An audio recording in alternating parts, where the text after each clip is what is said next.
in the sky! It's a bird! It's a plane! It's an awful superhero who is definitely not going to save you.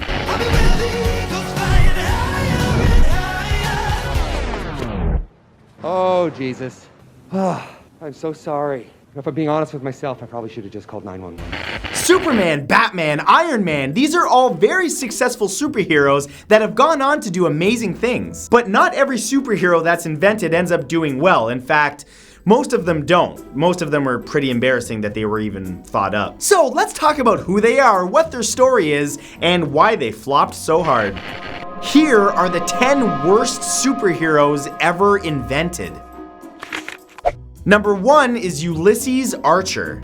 Created by Marvel in 1983, Ulysses Solomon Archer always dreamed of being a truck driver, though that went against the wish of his parents, who begged him to go to college before they met their end in an accident. After being adopted by truck stop owners Papa Wheelie and Wide Load Annie, he graduated with multiple degrees in areas such as engineering and programming. After a mix-up with some aliens looking to recruit him as a starship driver, Jefferson, Ulysses' brother, was given a space truck. He quickly turned against his brother in fear that the aliens would take the amazing truck away from him. So Jefferson tried to remove Ulysses from the picture by driving him off a cliff, but the aliens found out and nursed him back to health, giving him his power, a metal skull that can pick up radio signals. Believe it or not, this comic ran for 40 more issues. I don't know how, as I was practically falling asleep just telling you about it. Number 2 is Madame Fatale. Spawned from the golden age of comics and published by Quality Comics, which is a very ironic name, Madame Fatale is the alter ego of Richard Stanton. Making his first appearance in Crack Comics number 1, released in May of 1940, Stanton was a rich actor living in Manhattan. When he discovered that his daughter was kidnapped by a gang leader and that the police were unable to find her, Stanton took action by dressing up as an old lady in order to infiltrate the gang and surprise them. Yeah, Miss Doubtfire style. By following through with this completely idiotic plan, Richard inherited the honor of being the very first cross-dressing hero to appear in comics. He was eventually able to overpower the gang and take on the leader who, after Stanton literally pulled the rug out under his feet, shot himself. Though he had no powers, Stanton decided to quit his job as an actor and become an old lady-themed hero full-time. Every young boy's dream. But it didn't take long for readers to get their fill of this ridiculous storyline, and Madame Fatale was retired at issue 22. It's just so disappointing. Number 3 is the Genie. While some people seem to feel tough like superheroes after a few drinks, Becca Parker, aka the Genie, takes that to a whole nother level. Created in 2001 and making her debut in Marvel's X-Force number 116, Genie was a mutant with the ability to create seismic waves, which is a good power on its own. However, Genie's strength was directly dependent on her blood alcohol level. So the more sauce she drank, the more powerful the earthquakes she could make. This led to Genie developing an abusive relationship with liquor, oftentimes getting so drunk that she would even attack her own teammates. Just like the length of the buzz that real-life gin gives, this incredible superhero was short-lived, as she was unveiled and died in the same issue. Even sadder was the fact that she died on a mission to save a boy band called Boys R Us, and she didn't even succeed. They literally all died under gunship fire, including most of the X-Force heroes. Well, I guess the moral of the comic is don't drink and save boy bands. Number 4 is Almighty Dollar. Do you ever wish you could just make your problems go away by throwing money at them? Well, Marvel's J. Pennington Pennypacker could do just that, gaining superpowers while at a self-esteem camp. It turned out that the camp was actually a plot by a mad scientist to get test subjects for his superpower Ray and create a group of heroes called the Happy Campers. You cannot make this stuff up. Under the name The Almighty Dollar, Pennypacker helped fellow hero NFL Super Pro in NFL Super Pro number 10 by literally throwing money at their problems. In other words, he could shoot streams of pennies out of his wrists, similar to the way that Spider-Man could shoot webbing out of his to injure his enemies, except not nearly as cool. Here's some copper for you, zap zap! Number 5 is the Red Bee. Another high-quality comics gem, Richard Raleigh is a district attorney in Oregon who spends his free time dressed in a red and yellow striped costume, fighting against Nazis with an army of trained bees.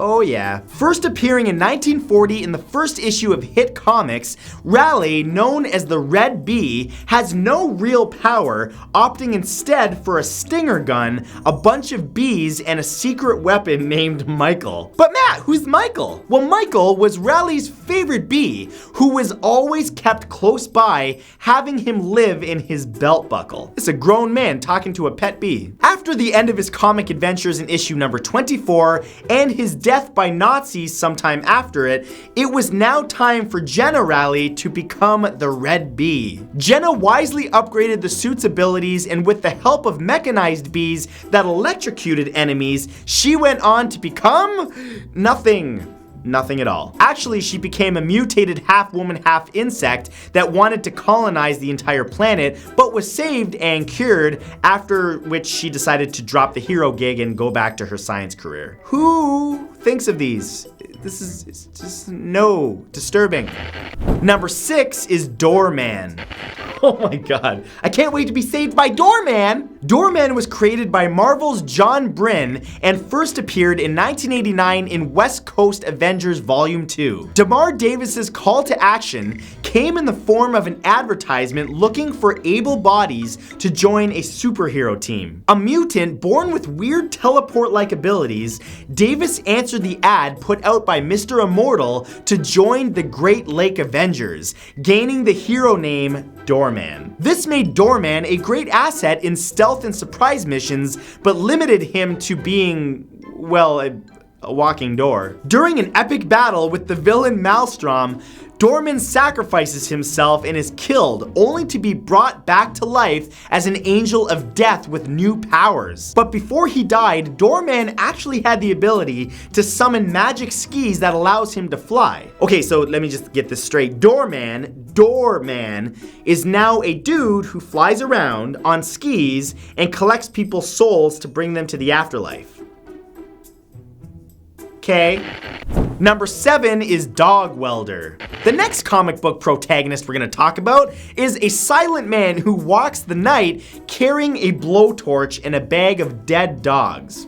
Sure, why not? Apparently it's good enough for the members of Section 8, a squad of wannabe heroes who appear throughout the Hitman comic series. Created by Garth Ennis and John McCrea and debuting in September of 1997's Hitman number 18, little is known about Dog Welder since he never actually talks and is always wearing a welding mask to conceal his identity. With a constant supply of stray dogs that he traps in alleys and kills, the Dog Welder attempts to spot weld dead dogs to evildoers. Yeah, I'm gonna just let you take a minute to wrap your head around that, marinate on it. Dog Welder is eventually killed in issue 52 in August of 2000 by the acidic bodily fluids of a demon. Now I know you're just so disappointed, but don't worry, the dog welding didn't stop there. Whew, good thing. Dog Welder's welding equipment manages to possess an American businessman, creating Dog Welder 2 in the first issue of All-Star Section 8, released in August of 2015. Please let this die.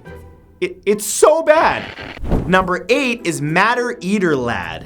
In December of 1962, DC's Adventure Comics number 303 gave Tenzil Kem his first comic book appearance. A man with an endless appetite, Kem has the ability to eat anything, including but not limited to Superman and other things considered indestructible. Kem's power stems from his alien biology. He hails from the planet Bismal, where his species evolved over generations mutations and gained the ability to eat anything to survive. While looking completely human, his only noticeable variant is his eating habits, which is where he gets his hero name, Matter Eater Lad. He was part of the Legion of Superheroes, but was rarely actually featured because the writers had a hard time thinking of a way to make him useful. He also probably takes the cake for the least cool looking superhero in a fight, since he just attacks everything mouth first and just chews it until it disappears. Stop, evildoer! I wonder what his toilet breaks look like.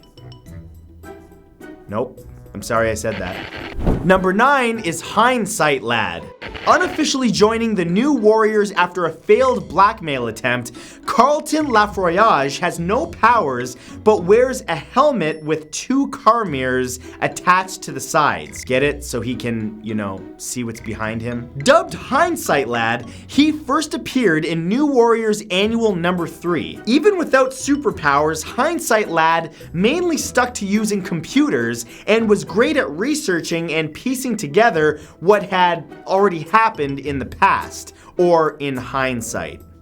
His knack for hindsight helped him and his team during the events put forth by the Sphinx, as he solves most of the mysteries that they uncover, granting him unofficial Team New Warrior status. Hindsight remained a part of the New Warriors until around issue 75, when I'm guessing that the writers realized that he was just so bad. And number 10 is Arms Fall Off Boy.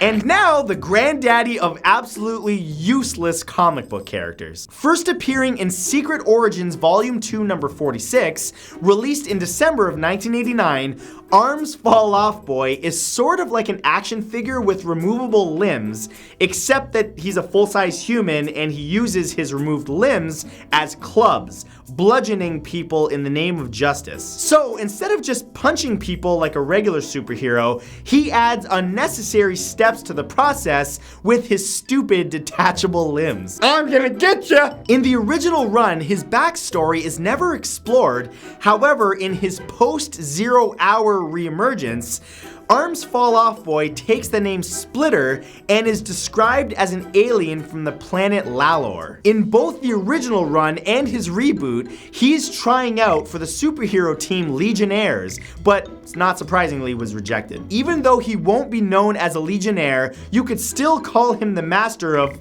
unarmed combat. This list is done. So, those were the 10 worst, most cringeworthy superheroes ever invented. But I want to know from you guys, which one on this list is the absolute worst in your opinion? Personally, I'm stuck between the Armless Wonder and the Dead Dog guy. Leave your comment below because I'll be reading through them and I'll pin the best one at the top. But as always, thank you guys so much for coming by today. Remember to come back tomorrow and every weekday at exactly 3 p.m. Eastern Standard Time because I'll have a brand new video for you. I'll see you then.